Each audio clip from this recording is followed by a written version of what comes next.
बहू के पलटते ढंग। पुणे में रहने वाली शीना की ससुराल में सिर्फ 3 लोग थे। इस वजह से घर में ज्यादा काम नहीं होता था, तो वो दोपहर तक अपना सारा काम खत्म कर लेती थी। लेकिन उसके बाद वो बोर हो जाती। इस वजह से उसने शिनचैन कार्टून देखना शुरू कर दिया, जो धीरे धीरे उसके व्यवहार पर इतना इफेक्ट करता गया कि वो खुद भी शिनचैन जैसी ही बातें करने लगती है। एक रात डिनर करते हुए, अरे बहू, जरा अचार तो देना। ओहो ससुमा, आपसे इतना काम भी नहीं होता। इस तरह तो आप जल्दी जल्दी बुढ़िया हो जाओगी। अरे शीना, ये तुम कैसे बात कर रही हो? आपको तो कुछ भी समझ में नहीं आता। ये शीना का शिनचैन स्टाइल है। ऐसा बोलकर शीना वहाँ से चली जाती है। अगली सुबह शीना सबके उठने से पहले ही घर का काम खत्म करके कार्टून देखने बैठ जाती है। अरे वाह बहू, कमाल ही कर दिया। इतनी जल्दी सारा काम खत्म कर दिया। बस भी कीजिए, अब मैं इतनी भी कुछ खास नहीं। ओफो, तुम और तुम्हारे शिनचैन का भूत, जाने कब नॉर्मल इंसान की तरह बात करोगी। मॉम, आप तो बस मुझसे जलती रहती हैं। आपको क्या पता मेरी लाइफ कितनी मुश्किल है। अच्छा छोड़िए, अब मैं शॉपिंग के लिए जा रही हूँ। हाँ, तो ये है तुम्हारी मुश्किल लाइफ।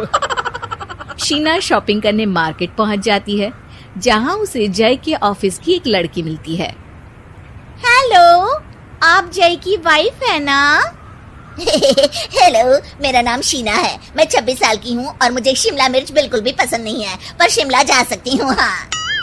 शीना की बात सुनकर लड़की आगे कुछ बोले बिना वहाँ से चली जाती है।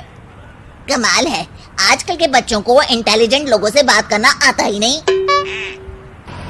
शीना शॉपिंग करके घर वापस आती है, जहाँ सास और जय साथ बैठकर आइसक्रीम खा रहे होते हैं। मैं कितने मतलबी लोगों के बीच रह रही हूँ। एक छोटी प्यारी बच्ची के बारे में सोचे बिना सब आइसक्रीम खाने बैठ गए। अब इतना नाटक करने की जरूरत नहीं है। तुम्हारी आइसक्रीम फ्रिज में रखी है, खा लो। आइसक्रीम, मैं आ रही हूँ। इसी तरह दिन बीतते हैं। अभी तक तो घर में सारे लोग शीना की हरकतों से परेशान हो चुके होते हैं। एक शाम उनके घर पड़ोस के अंकल आते हैं, जिन्हें देखते ही शीना बोल पड़ती है। हेलो अंकल, आज आप यहाँ? ये कह रही है आप यहाँ बैठिए, हम अभी आते हैं। ऐसा बोलकर शीना की सास उसे लेकर रसोई में चली जाती है। अरे वो तुम्हारी पापा की उम्र के हैं, उनकी इंसल्ट तो मत करो। आपको तो बस अपनी ही खुशी दिखाई देती है। शीना के ऐसे बोलने पर सास हैरान रह जाती है और शीना बाहर आकर अंकल से कहती है, तो अंकल, आज आप क्या लेने आए हैं? या फिर बस सासू माँ को देखने का बहाना चाहिए? वैसे ये इतनी भी अच्छी नहीं है, पूरा समय मुझे डांटती रहती है और कभी कभी तो खाना भी नहीं देती। अंकल हैरानी से उसकी ओर देख रहे हैं। तभी उसकी सास वहाँ आती है। अरे शीना, इतना झूठ मत बोलो, मैंने कब तुम्हें खाना नहीं दिया? अरे ऐसा बोलोगी तो तुम्हें आज रात का खाना सच में नहीं मिलेगा।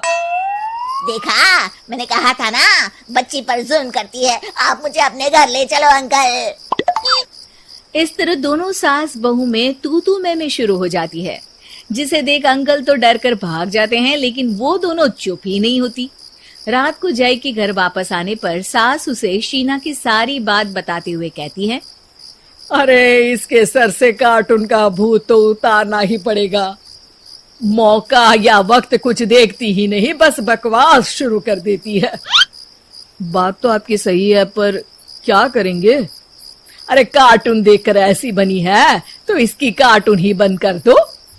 हाँ, कार्टून बंद करके कुछ समझदारी वाली चीजें दिखाते हैं। जियोग्राफी दिखाना शुरू कर दो ना, क्या पता कुछ अकल आ जाए। हाँ, नाइस आइडिया माँ। इस पर जय केबल टीवी पर ज्योग्राफी छोड़कर बाकी सारी चैनल बंद करवा देता है, पर शीना भी किसी से कम नहीं होती। ओहो पतिदेव, अपने आप को बहुत स्मार्ट समझते हो। शीना मोबाइल पर YouTube ऑन करके उस पर शिनचैन देखने लगती है। शीना की इस स्मार्टनेस को देखकर जय तो बेचारा सर खुजलाता ही रह जाता है। हमने इसे जरूरत से ज्यादा अंडर एस्टिमेट कर दिया, अब क्या करें माँ? अरे इंटरनेट बंद करवा दे बेटा। शीना को कार्टून की दुनिया से बाहर निकाल वापस इंसान बनाने के लिए अब जय इंटरनेट भी बंद करा देता है, जिससे शीना परेशान हो जाती है। सब मेरी खुशी से जलते हैं, पर अब क्या करूं? शीना सोच में पड़ जाती है, लेकिन कोई आइडिया नहीं मिलता, जिस पर मजबूरी में वो ज्योग्राफी देखना शुरू कर देती है। लगता है अब कुछ ही दिनों में इसके सिर से शिनचैन का भूत उतर ही जाएगा। हाँ बेटा, उम्मीद तो यही है। दिन बीतते हैं और घर में सब शीना के बोलने का इंतजार करने लगते हैं, लेकिन शीना टीवी में ऐसी खो जाती है कि उससे पूछे सवालों का हाँ या ना के अलावा और कुछ जवाब ही नहीं देती।